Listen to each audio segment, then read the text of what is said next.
a week of vegan dinners. So the first dinner we are making today is a creamy pasta, and I started by blending soaked cashews, nutritional yeast, garlic, lemon juice, salt and water in a blender until smooth. I use a Vitamix, but any high-powered blender would work well. And then I took some Brussels sprouts, put them into a bowl with some olive oil and some salt, and I baked them in the oven for about 20 minutes or until they were nice and crispy. I also cooked some pasta whilst the Brussels sprouts were baking, and I put this pasta into a large frying pan with the creamy pasta sauce and mixed and heated it all together. Then I served the pasta in a bowl with the roasted Brussels sprouts, some fresh snow pea sprouts for aesthetic, and I enjoyed this very, very much so. Look, sometimes I like to keep dinner very, very simple, and this meal is for when you are having that kind of day. I first of all started by mixing together some almond butter, maple syrup, soy sauce, lemon juice, and water in a small bowl, and then I added in a whole bunch of broccolini and placed this onto a baking tray and into the oven to roast for about 20 minutes.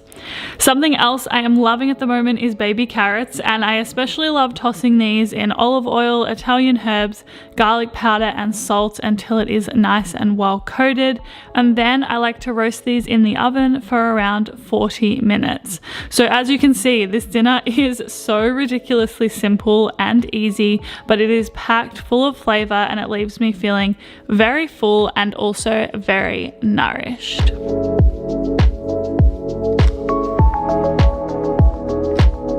Let's move on, and next up we are making some ridiculously delicious sweet potato burger patties.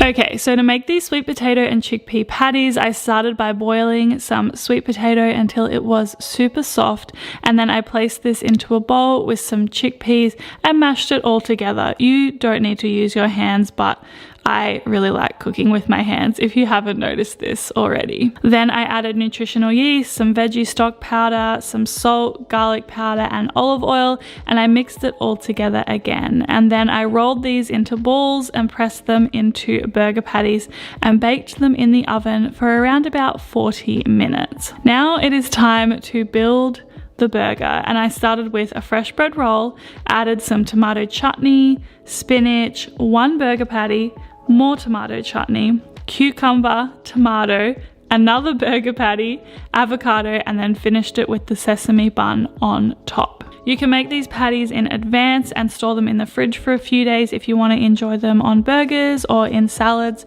throughout the week.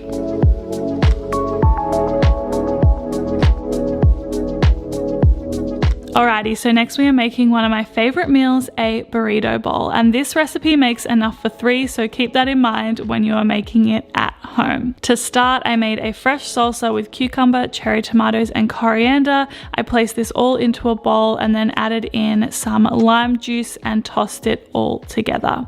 After that, I made smoky black beans with olive oil, black beans, garlic powder, onion powder, salt and liquid smoke.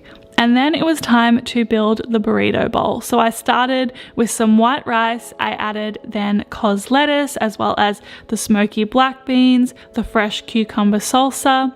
I added some charred corn, some fresh avocado, natural coconut yogurt, coriander and fresh lime on the side. This was so ridiculously nourishing and delicious, and you should definitely try it out at home.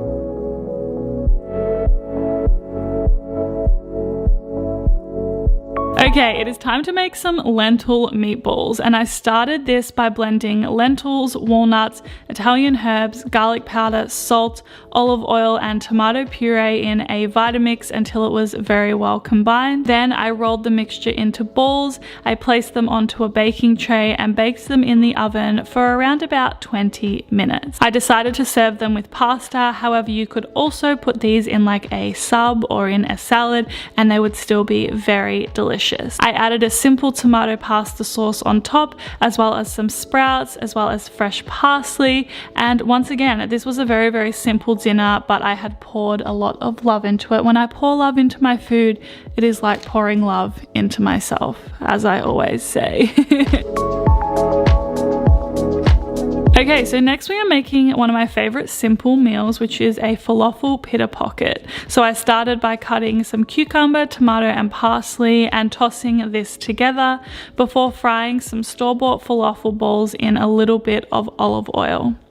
Then I made one of my favorite things, a tahini dressing, which I make with tahini, water, maple syrup and lime juice, and I mix it together until it is nice and smooth. I then heated my pita pocket in the oven. I filled it with some store-bought hummus, as well as the cucumber, tomato, parsley mix, the fried falafels, and I topped it with the tahini dressing. Super quick, super simple, and of course, super delicious. Okay, so last but certainly not least is this sweet and sour tempeh that I made, which, oh my goodness, I am obsessed with it.